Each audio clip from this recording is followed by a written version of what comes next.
পরিস্থিতি থেকে বের হয়ে আসতে না পারলে সেটি এই সরকারের স্ট্যাবিলিটিকেই হুমকির মুখে ফেলবে।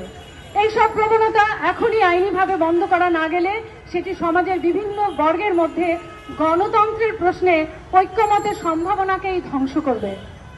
ফলত আমরা এই গণপ্রতিরোধ যাত্রার পক্ষ থেকে সরকারের কাছে দাবি করছি, ১ নম্বর, মাজার ও দরবারগুলোর উপর চালানো প্রতিটি হামলায় যারা জড়িত তাদেরকে অনতিবিলম্বে খুঁজে বের করে কঠোর বিচারের আওতায় আনতে হবে।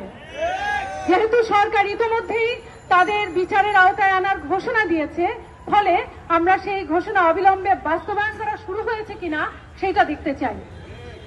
২, মাজারকে মাজারের মতো থাকতে দিয়ে সকল মাজার ও দরবারের নিরাপত্তা নিশ্চিত করতে হবে সরকারকে।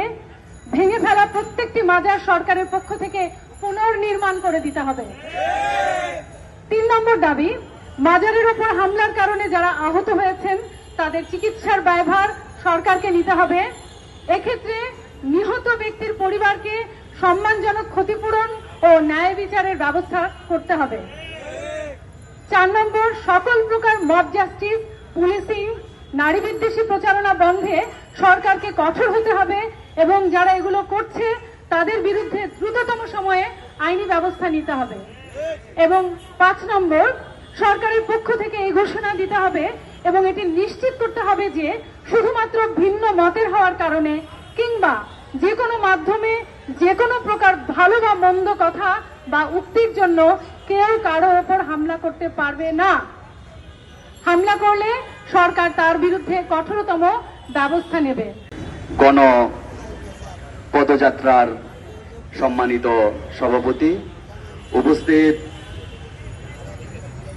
সোরেশ্বর দরবার থেকে আগত সোরেশ্বর দরবার শরীফের ভক্তবৃন্দ, উপস্থিত বিভিন্ন মাজার থেকে আগত মাজার প্রেমিক ভাই ও বোনেরা, উপস্থিত সাংবাদিক ভাই ও বন্ধুগণ এবং সরকারের বিভিন্ন সংস্থা থেকে আগত আমার বিভিন্ন ভাই বোন বন্ধুরা,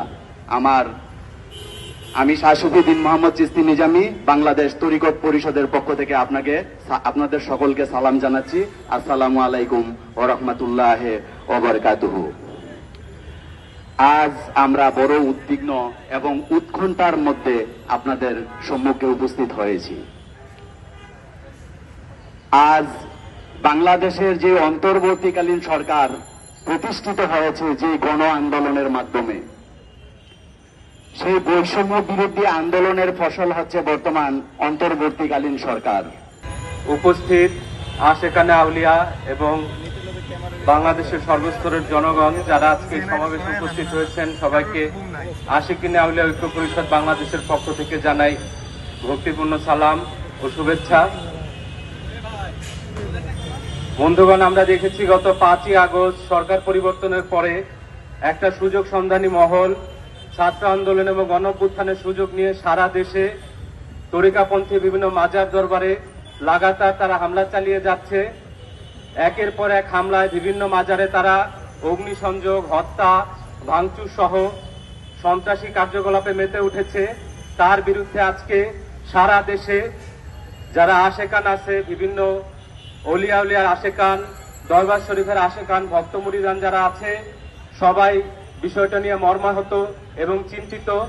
আমরা মূলত শান্তি চাই। আমরা তরিকাপন্থী সুফিবাদী যারা আছি তারা সর্বদাই প্রেম এবং শান্তির চর্চা করতে চাই। সেই চর্চারই চেষ্টা আমরা দরবার থেকে করছি। কিন্তু আজকে একটা সুযোগ সন্ধানী উগ্র গোষ্ঠী তারা বারে বারে আমাদের উপর হামলা করে আমাদের শান্তি সহ সমগ্র দেশে অশান্তি সৃষ্টি করে এই দেশকে অস্থিতিশীল করার একটা পায়তারা করছে। আমরা সরকারের তরফ থেকে দেখেছি বিভিন্ন পক্ষ থেকে যখন তাদের কাছে দাবি তোলা হয়েছে, সরকার সাম্প্রতিক সময়ে শক্ত বক্তব্য দিয়েছে এদের বিরুদ্ধে এবং বিভিন্ন মাজার শরীফে তারা নিরাপত্তার ব্যবস্থা করেছে। এই জন্য আমরা সরকারকে সাধুবাদ জানাই। বাংলাদেশের সমাজকে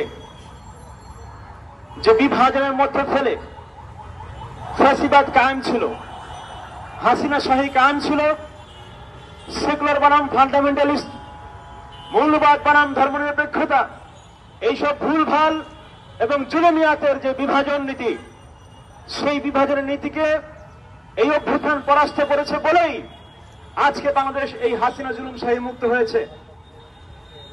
এই গণ অভ্যুত্থান বাংলাদেশের মানুষের মধ্যে পাহাড় কি সমতল, নারী পুরুষ হিজড়া লিঙ্গ নির্বিশেষে সকল মানুষের মধ্যে যে মৈত্রী ভালোবাসা প্রেমের বন্ধন সম্ভব এবং সেই বন্ধন দিয়ে জুলুমশাহীকে বিদায় করা যায়, এই ঐতিহাসিক তাৎপর্যপূর্ণ গণ অভ্যুত্থান সেটা প্রমাণ করেছে বাংলাদেশের মানুষ। কিন্তু একই সঙ্গে এটাও ঠিক, এই সমাজ বিশুদ্ধ হয় নাই। এই সমাজের মধ্যে বহু রকম ফ্যাসিবাদী তৎপরতা, বহু রকম ফ্যাসিবাদী চিন্তা এখনো বহাল আছে। আজকে যারা এই কাজ করতেছে তাদের বিচার করা হবে। তাদের বিচারের জন্য মাননীয় সরকারের কাছে আমি আবেদন রাখছি এবং কি সকল আশেকানে সুরেশ্বরী, সকল আশেকানে ভক্তবিন্দু যে যেখানে আছে সবাই ঐক্যবদ্ধ হন এবং কি সত্যের জন্য লড়াই করেন। আমরা সত্যের জন্য আজকে রাস্তা বেড়েছি, মিথ্যার জন্য নয়। আমরা সত্যটাকে জানি, একমাত্র সত্যটা দেখাইছি আমাদের অলি আল্লাহ। এজন্য সকলকে অনুরোধ রাখছি যে আমরা ঐক্যবদ্ধ হই এবং এই সত্যের জন্য বেরিয়ে আসি। আমাদের এখানে সম্মতি জানিয়েছেন বাংলাদেশ ছাত্র ফেডারেশনের